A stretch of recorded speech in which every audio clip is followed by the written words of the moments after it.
안녕하세요. 건강하고 풍요로운 삶을 만들어가는 희망나무 TV입니다. 여러분, 집안에 풍수소품 한두 개씩은 있으시죠? 이러한 풍수 아이템 중에 불의 기운을 잠재우고 사건, 사고를 미리 방지해주며 집안으로 들어오는 탁한 기운을 차단하고요. 애군을 막아주는 소품이 있습니다. 바로 소금단지인데요. 이런 소금단지는 특히 재물운과 금전운을 부르는 데에 도움이 되는 귀한 아이템입니다. 예로부터 소금은 아주 깨끗하고 청렴한 존재로 과거에는 무척 귀했기 때문에 이런 소금을 집안에 두게 되면 풍수적으로 재물운을 높일 수 있고요. 부정적인 기운을 막아주는 가장 대표적인 풍수소품이었습니다. 하지만 많은 사람들이 소금을 풍수 아이템으로 알고 있으면서도 어떻게 활용해야 하는지에 대해서는 잘 모르시는 분들이 계시는데요. 오늘은 소금단지를 두어야 하는 위치와 활용 방법에 대해 말씀드리겠습니다. 영상 시청하시면서 좋아요 한번 꼭 눌러주세요. 구독, 좋아요, 알림 설정 콕콕. 먼저 우리가 소금을 항아리에 넣어야 하는 이유는 무엇일까요? 항아리는 천인지, 즉 하늘과 사랑과 땅의 기운이 모두 모여있는 그릇이라고 할 수 있습니다. 이러한 기운이 모여있는 항아리에 소금을 담아 놓아야 하늘과 땅의 기운으로 음의 기운이 집안으로 들어오지 못하게 막아주기 때문입니다. 이렇게 소금을 넣는 항아리를 선택할 때는 뚜껑이 있는 것이 좋은데요.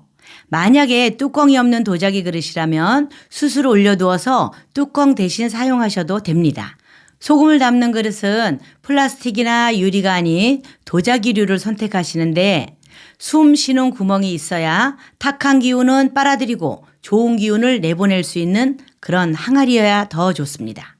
소금단지의 크기는 작아도 상관이 없는데요. 소금단지가 크다고 해서 애군을 크게 막아주는 것은 아니기 때문에 크기가 너무 클 필요는 없고요. 어른 한 손에 이렇게 들어올 정도의 미니 항아리를 사용하면 보기에도 깔끔하고 자리도 차지하지 않아서 좋습니다. 소금단지에 넣는 소금의 종류로는 간수가 빠진 천일염이나 핑크솔트 같은 고급 소금으로 준비해 주시는 게 좋고요. 소금 항아리에 80%에서 90% 정도 채워 넣는 것이 좋은데요. 보편적으로 자연적인 방법으로 만들어진 천일염이 음기를 정화하고 긍정적인 기운을 불러오기 때문에 천일염을 사용하시는 것을 추천드립니다. 소금단지를 두는 위치로는요. 외부 기운이 들어오는 현관이나 집의 중심인 거실, 가족의 건강과 연관된 주방, 화장실에 두어도 좋은데요.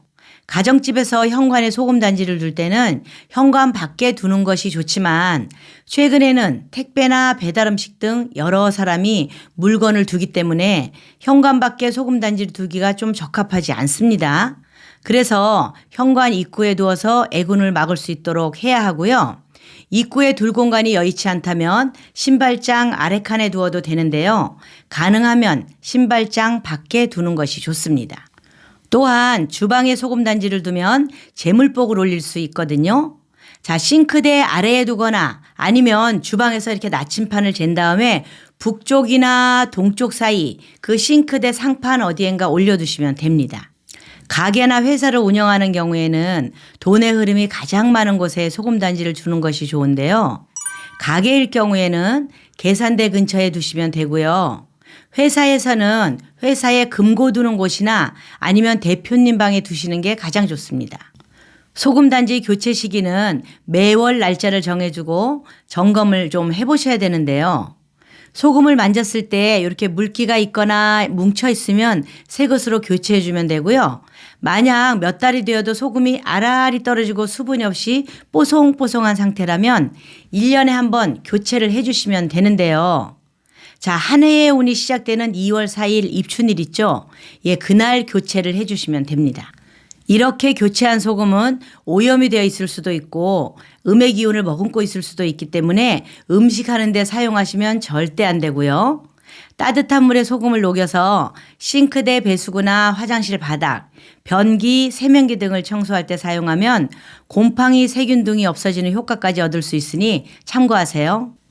오늘은 소금단지 위치와 효능에 대해 말씀드렸는데요. 소금 단지는 풍수 인테리어에 있어서 매우 유용한 아이템이니 오늘 이야기 참고하셔서 올바른 위치에 놓으시고 정기적으로 좀 관리하시면 부정한 기운을 막고 긍정적인 기운을 받게 됩니다. 그래서 여러분들이 풍요로운 삶이 되시기 바라겠습니다. 이번 영상은 여기까지고요. 오늘 하루도 희망찬 하루 되시길 기원하며 영상 마무리하도록 하겠습니다. 오늘 영상이 유익하셨다면 주변 분들에게 공유해 주시고요. 구독과 알림 설정해 주시면 다음 영상도 유익한 정보 가득한 이야기를 가지고 찾아뵙겠습니다. 이상 희망나무TV였습니다. 감사합니다. 안녕하세요. 희망나무TV가 2024년도 풍수달력을 만들어서 소개해 드립니다. 2024년 갑진년 풍수달력의 특별한 점은요. 첫 번째, 갑진년에 이사를 해야 하는데 절대로 가면 안 되는 방향은 어디인지, 반대로 좋은 방향은 어디인지 보기 쉽게 표시해 두었습니다. 두 번째는 여러분들이 인간관계를 할 때 궁합을 볼 수가 있습니다. 남녀 간의 궁합뿐만 아니라 나와 파트너가 될 사람이나 직원을 채용할 때 나와 궁합이 잘 맞는지 쉽게 볼 수 있도록 요약해서 올려드렸습니다. 세 번째, 내가 중요한 행사를 앞두고 날을 정해야 할 때 사업상 중요한 미팅이 있거나 병원 수술 날짜, 자격증 시험 접수일자 등등 나에게 좋은 기운을 주는 날과 나쁜 기운이 있는 날짜를 나이별로 보기 쉽게 표시해서 일침표를 올려드렸습니다. 네 번째, 우리가 이사를 하게 되면 어떤 날 가야 하는지, 사업장을 운영하시는 분은 부자 되는 날, 승진이나 수험생이 있는 집은 공분이 있는 날, 나이 드신 분이나 몸이 불편한 분이 계시는 집은 평안함을 주는 날, 이렇게 날을 가려서 이사할 수 있게 그림으로 보기 편하게 올려드렸습니다.